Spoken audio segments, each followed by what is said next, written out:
नमस्ते, मेरा नाम निकिता मिश्रा है और आप देख रहे हैं बोलता हिंदुस्तान। सोचिए, एक ऐसा समय जब दुनिया की सबसे बड़ी आर्थिक ताकतें, तेल और गैस के सबसे बड़े खिलाड़ी और सेंसेक्स निफ्टी के निवेशक सब एक ही समय में हिल रहे हों। मिडिल ईस्ट में बढ़ता तनाव अब हमारे घरों की जेब तक पहुंच गया है।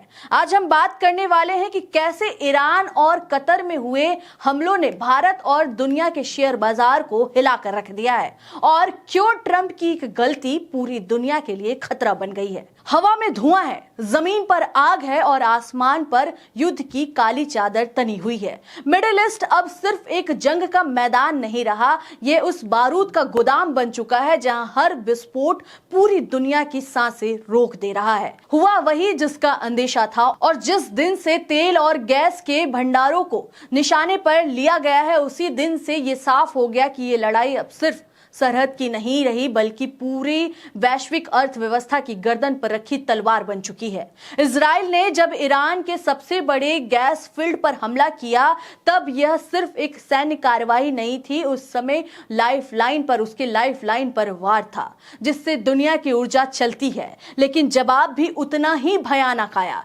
ईरान ने पलटवार करते हुए कतर की मुख्य गैस फैसिलिटी को निशाना बनाया। कुछ ही घंटों में पूरा इलाका आग के समंदर में बदल गया। गैस प्लांट से उठी लपटें और काले धुएं के गुबार ने यह बता दिया कि अब जंग ने अपना सबसे खतरनाक मोड़ पकड़ लिया है। मिडिल ईस्ट में तनाव जो लगातार बढ़ रहा है, उसका असर अब दुनिया भर के बाजारों में गिरावट की शक्ल में दिखाई दे रहा है और इस गिरावट की सबसे बड़ी मार भारत में पड़ रही है। आज भारतीय शेयर बाजार में भारी नुकसान हुआ। निवेशकों को लगभग 12 लाख करोड़ रुपए का नुकसान झेलना पड़ा। सेंसेक्स और निफ्टी में कल के बंद भाव में 3.3% की गिरावट आई। मध्य पूर्व की परिस्थितियों, तेल की बढ़ती कीमतों और वैश्विक अनिश्चितताओं ने निवेशकों के भरोसों को हिला दिया है। सेंसेक्स लगभग 2496 अंक गिरकर 74,207 पर आ गया। वहीं निफ्टी 775 अंक गिरकर 23,002 पर पहुंचा, जो 23,000 के मनोवैज्ञानिक स्तर से थोड़ी ही ऊपर है। बीएसई में सूचीबद्ध कंपनियों के कुल मूल्यांकन में 12 लाख करोड़ रुपए की कमी हुई है।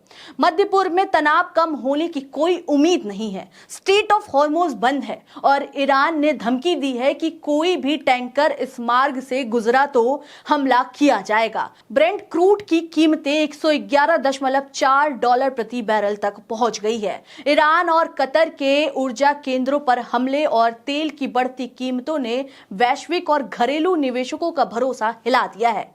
विश्लेषकों का कहना है कि तेल की कीमतों में तेजी ने बाजार की भावनाओं को कमजोर कर दिया है। यानी इस टकराव ने सिर्फ मिडिल ईस्ट को नहीं बल्कि पूरी दुनिया को हिलाकर रख दिया है। तेल के कुएं, गैस रिफाइनरी और ऊर्जा सप्लाई के नेटवर्क अब सीधे निशाने पर है। यही वजह है कि अमेरिका की बेचैनी अब साफ दिखाई दे रही है। अब इस पूरे मामले पर जीडी बख्शी ने साफ कहा है कि एक पागल की वजह से पूरी दुनिया में महंगाई बढ़ रही है। उन्होंने कहा कि नाटो देशों जैसे जापान को दक्षिण कोरिया से गुहार लगाई कि वो हॉर्मुज की खाड़ी को सुरक्षित करने के लिए अपने युद्धपोत भेजे, लेकिन सभी ने मना कर दिया। धमकियों के बावजूद मना कर दिया गया। अमेरिका को खुद अपनी अब्राहम लिंकन एयरक्राफ्ट कैरियर को खाड़ी से बाहर निकालना पड़ा क्योंकि ईरान की एंटी शिप मिसाइलों का खतरा था। अब अमेरिका चाहता है कि दूसरे देश अपने जहाज को, नाविकों को खतरे में डालकर खाड़ी को खोले। जीडी बख्शी ने आगे कहा कि ट्रंप ने यह युद्ध अपनी मर्जी से शुरू किया है और चाहता है कि दूसरे देशों के लोग इसमें मारे जाएं। भूगोल की वजह से खाड़ी खोलना आसान नहीं है। असली खतरा ईरान की नौसेना नहीं बल्कि ईरान की मिसाइलें और ड्रोन है। स्ट्रेट ऑफ हॉर्मुज की खाड़ी का पूरा उत्तर किनारा ईरान का समुद्र तट है, जिसमें सैकड़ों गुफाएं और सुरंगें हैं जहां एंटी शिप मिसाइलें और ड्रोन तैनात हैं। टैंकरों को खाड़ी से सुरक्षित निकालने के लिए कम से कम 8 जहाजों की जरूरत होगी और इनमें से अधिकांश जहाज निशाने पर आएंगे। एक भी जहाज गिरा तो लगभग 250 से 300 नाविकों की मौत होगी। वहीं जीडी बख्शी ने यह भी कहा कि ट्रंप का जो ये स्मार्ट आइडिया है कि खर्क द्वीप पर मरीन सैनिक भेजे जाएं भी काफी महंगा साबित हो सकता है। जी हां, जीडी बख्शी ने कहा कि ये जो ट्रंप का स्मार्ट आइडिया ये भी महंगा साबित हो सकता है, क्योंकि ईरान की मिसाइलें और ड्रोन खतरा बनाए रखेंगे। कई हेलीकॉप्टर रूसी कंधे से दागी जाने वाली मिसाइलें या ड्रोन से गिर सकते हैं। इसका नतीजा होगा कि अमेरिका को बेकार में अपने जवान और जहाज खोने पड़ेंगे। यानी ट्रंप अपने ही जाल में फंस गए हैं। इस युद्ध के जितने भी दिन चलते हैं वो वैश्विक अर्थव्यवस्था के लिए तबाही लेकर आएगा, जिसमें अमेरिका की भी अर्थव्यवस्था शामिल है। ट्रंप अपनी इस बेवकूफी भरी मर्जी से दुनिया में मंदी और वैश्विक आर्थिक संकट पैदा करेंगे। तो कुल मिलाकर बात साफ है, ये सिर्फ एक युद्ध नहीं है, ये एक खतरनाक खेल है जिसमें दांव पर सिर्फ देश नहीं बल्कि पूरी दुनिया की अर्थव्यवस्था लगी हुई है। एक तरफ ट्रंप का फैसला और दूसरी तरफ लाखों लोगों की जिंदगी, तेल की कीमतें और ग्लोबल मार्केट।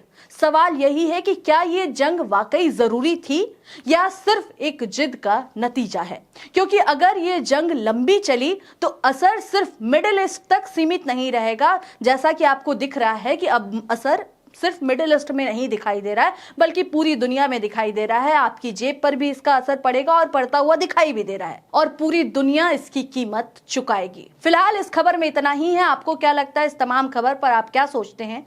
अपनी राय हमें कमेंट्स के जरिए जरूर बताएं। तब तक के लिए देखते रहें बोलता है हिंदुस्तान। शुक्रिया।